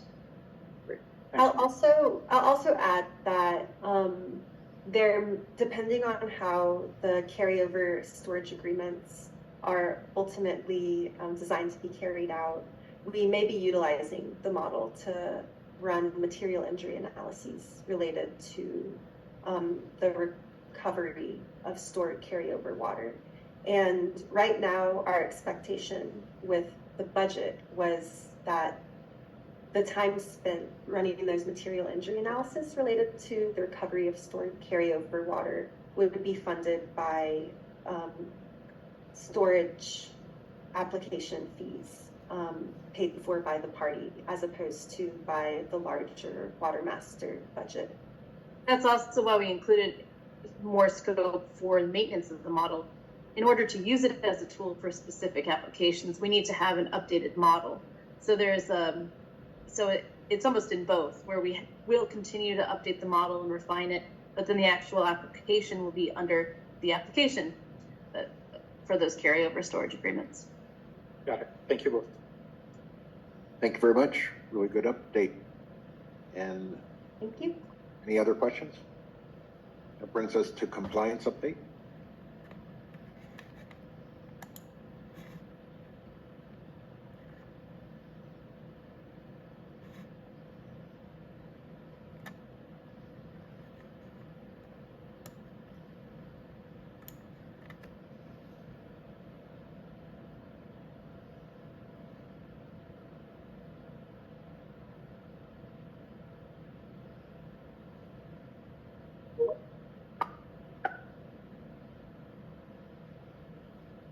is the compliance update, that was included in our Watermaster engineer's report, as far as the letters. Okay, great. Sorry about that. Oh, no worries. So that brings us to item 15. Thank you for the report. And Yes, Greg? I'll be relatively brief. We have 4 closed session matters. I think we can say to the public a couple of objective things that you would find in the record. In the Zamalza appeal, their opening brief is due in about next month or so. Beryl Springs, you may have remembered that matter, which had an evidentiary hearing, a couple of days of it. That appeal has been abandoned by Beryl Springs, so that is completed. The Rancho Sierra Properties is now on a closed session matter. Just to remind the board of the public facts, there's a judgment for $460,000 and a lien on the property, the golf course property. We'll be doing a response to the Better Business Bureau complaint, as we mentioned, and there is one motion to intervene that California Compaction Corporation. If you say that 5 times as fast as you can, you win an award. Intervened this last month, and that's been passed along to staff that recognize they are now a party in the litigation. So other than that, I did have my colleague Cameron Goodman here today. I thought I was going to be in a proceeding most of today. So Cameron was prepared to take over. You'll see him again in July when I'm gone, but I wanted to make sure the board knew he was here. All the good stuff that the general counsel does, I take credit for, but he does. So that's it.